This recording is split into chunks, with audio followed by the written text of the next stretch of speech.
Welcome back to Cultural Makers. I'm Vince Parker. And I'm James Meehan. James, how you been, man? You good? I am doing super well. As of today, my baby is 8 days old, still breathing, still kicking, still pooping, still peeing. So that's gotta be exciting, right? Yeah, man, it's exciting. I was talking to my wife, I'm like, maybe I'll just take him to work with me. But that was incredibly impractical because I can't actually feed him. So he's at home with my wife right now. That would have been awkward. Yeah, maybe we'll talk about that one day. Probably not, but maybe one day. Hey, so let's just dive right in because not only did you have a new baby, a lot of things happen. So let's just kind of start this off real easy. Super Bowl's coming up, and we now know who's in the Super Bowl. Tampa Bay Buccaneers, Tom Brady did his thing. Come on, bro. The GOAT. That's what I say, but I had a lot of people who've been arguing with me. They're like, he's not him being the GOAT? Yeah, they're like, I don't know if I can get into that. And then Kansas City Chiefs are in it. It's like the young gun versus the old gun. Who you got? So I lived in St. Louis for 3 years. When I lived in St. Louis, that was back when the St. Louis Rams won the Super Bowl. Then the next year, they were beaten by the Patriots. And so ever since then, my philosophy has been, man, I'm just going to root for the people that beat us because the St. Louis Rams were terrible forever. There's not even a St. Louis Rams anymore. And so because of that, I ended up becoming a Tom Brady fan. And the thing is you just can't argue with the stats. And so because of that, Tom Brady with the Buccaneers, I'm all about it. Because one of the arguments that a lot of people would make is that, Tom Brady's only good because he's with the Patriots. Well, that argument is done. It's gone. Like, here he is in the Super Bowl again. I'm with you. So let's just kind of move on because I'm with you. Tom Brady, nothing to argue there. Let's just and go nobody with that. watching this video would possibly be a Kansas City Chiefs fan. But if you are, hit us up in the comments. It's okay. We understand. We'll pray for you. Let's talk about some more greatness that kind of got taken out this weekend. Come on, dude. Conor McGregor fight. Did you watch? Unfortunately, I did not because UFC pay-per-views are way too late at night. And like I said, I got an 8-day-old baby now, and my wife would not have been happy with me staying up all night watching that. But I did watch the highlights on YouTube immediately afterward. You got to get them before they take them down. Yeah, dude, you got to get them before they take them down, right? I'm not going to lie. I was a little bit disappointed. Okay. Because I wanted the 2016 Conor McGregor comeback. Like, that's what I was hoping for. After he came back and rocked Donald Cerrone and just destroyed him earlier, I guess it would have been last year. Yeah, last year. I was like, okay, McGregor's back. He's making a run for the title. But here's the deal. Dustin Poirier is a beast. He went at him. So here's a question. Christians watching sports, and both these sports are more on the violent side, would you say? I mean, probably the only thing more violent might be like bullfighting, which is a whole other topic. So let's not talk about that. But apparently we're watching them.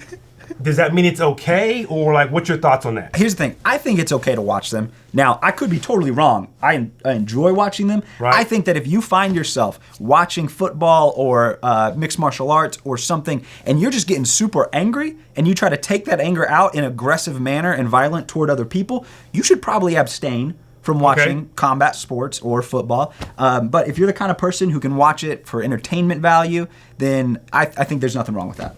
I'll agree with that. So let's move on. One of our viewers, Lucy, had a question. Can Christians play video games? What do you think? I hope so, because I play video games. Okay. So I would agree. I think Christians can play video games. I think the video game you're playing determines 100%. Should you play or not. Your reactions, like you talked about with watching football or UFC, help determine should you be playing that particular video game, because everything you do has some kind of emotional reaction or charge to it. But Lucy, thank you for that question. And we would say, yes, we believe it's okay for Christians to play video games. But if you live in your parents' basement and you're 45 and that's all you do, you might rethink it. I know for me, when it comes to playing video games, every once in a while, I will just take an extended break from video games because I've got a super addictive personality. And so like when I get into something, I get into it. And so with video games, every once in a while, what I'll do is like, man, I've been playing this a little bit too much. I'll just take like a week or 2 weeks off of video games altogether and just fast from it. So that way it doesn't take over my life. Next up, new president, new vice president, exciting. Here's what I think exciting about the new vice president. Okay, yeah. Kamala Harris, first female vice president, first black vice president. Come on.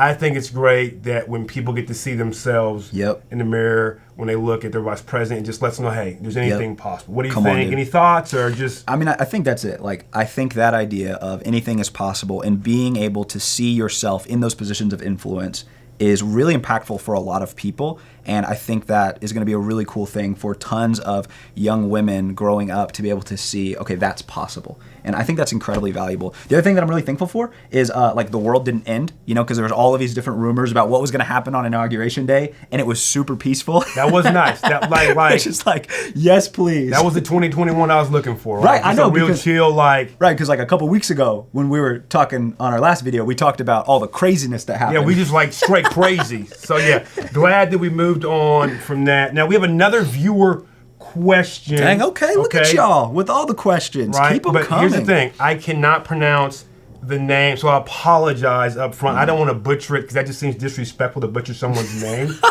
But here's the question.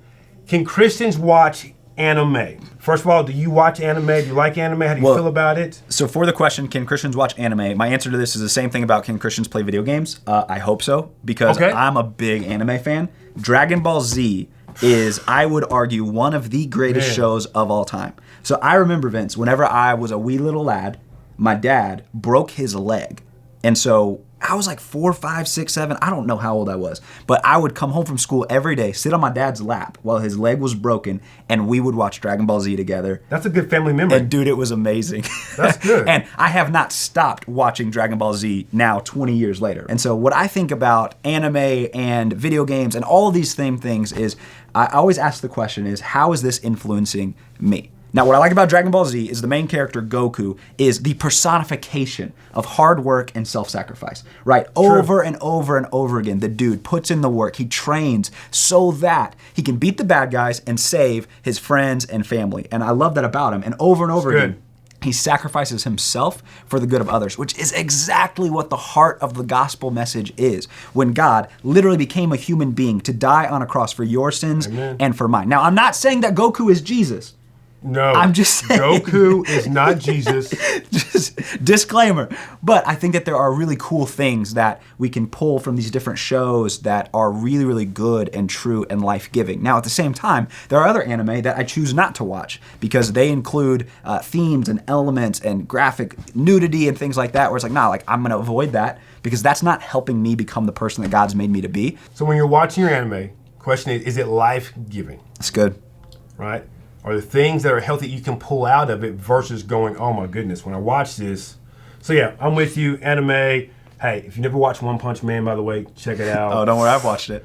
Man, it's so good to me. But hey, not a recommendation, just saying I loved it. Dragon Ball Z, definitely a recommendation. Let's talk about music here, right? Like music is the thing that moves us. I don't want to talk specifically about a song. It's called Driver License. Okay, yep. By Olivia. Yep. Are you familiar with this song? So I heard about it. I looked at the lyrics. I haven't yet listened to it, though. Okay. When you read the lyrics, what'd you think?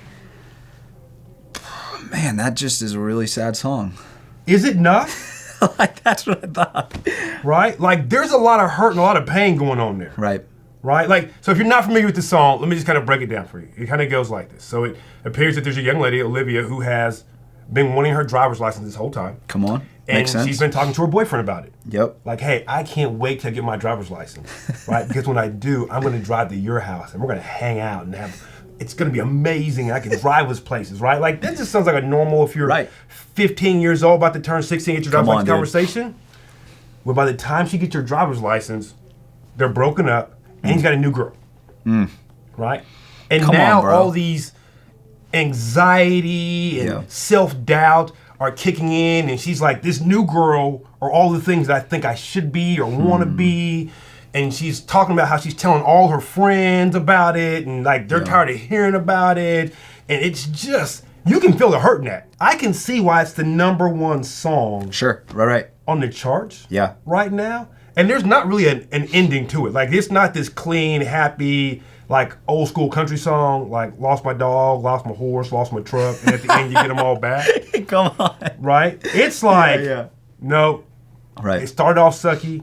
End sucky. End sucky. Right. And I think that's why it reaches so many people and why so many people want to listen to it, because they're like, yo, I can feel that. Right, it's relatable. That's my life. As I was reading those lyrics, it brought me back to all of my middle school and high school relationships. And just how sucky they were, you know? Yeah. And I remember reading those lyrics and I thought to myself, man, if I had just gotten out of a relationship, just gotten out of a breakup, and I heard that song, I would have loved it because it would have helped me to know, you know what, I'm not alone. These feelings that I'm feeling right now, they're not just things that only I have ever felt. Because I think that's what can be so tough is when we go through really difficult times, that feeling of being alone and wondering, is there anybody who sees me? Is there anybody who hears me? Is there anybody who notices me? And I think because of that, I can see how that song would be incredibly relatable. Now, the challenge with a song like that, though, is like there's not a happy ending. There's not a point to hope or community or relationships to help us find the healing that we need. And so I think a song like that is a really great starting place for when we're feeling that kind of hurt and anxiety and depression. But man, we can't just stop living in those emotions. I think we've got to be able to surround ourselves with great people that are there for us, to pick us up, to encourage us, to be there for us, so that we know that, yes, I can relate to this song, but there's also people in my life that are there for me. And maybe for you, as you're watching this video, you don't have people like that. Man, we want to help you find those kinds of people, because what we know is that none of us were meant to do life alone. And one of the things I love about our church is we've got a Switch Online ministry, which is a place for you as a teenager, wherever you are, whether here in the United States or around the world, where you can find community with other teenagers and adults who care about you and want to help you become the person that God has created you to be. No matter what situation you may find yourself in today, they want to help you live a better tomorrow. James, I don't even want to add anything to that. That's amazing, but obviously I'm going to say some things. Come on, bro. Because I already have. But you know, it's been a crazy couple weeks. Yeah. A lot going on. We love having these conversations, kind of helping you navigate. James, how do you put it? We're not here to tell you how to think or what to do, but what? Sure. We just want to understand, how can we think a little bit more Christianly about all the things happening in our world, right? What would Jesus think about the things that are influencing us, and how can we respond to those in a way where we're bringing life to the people around us? So if you're out there, make sure that you think and process through what you watch, what you listen to, what games you play, or whatever it is. And if you ever have a question, let us know. Put it down in the comments. We'd love to answer it. We'd love to help you navigate or figure out. Not to tell you what to do, again, but just kind of help you think about what you're going through. Again, I'm Vince. So glad you're here. This is James. And comment, like, subscribe, do all the things, and we'll be back again for Culture Makers. See you guys later.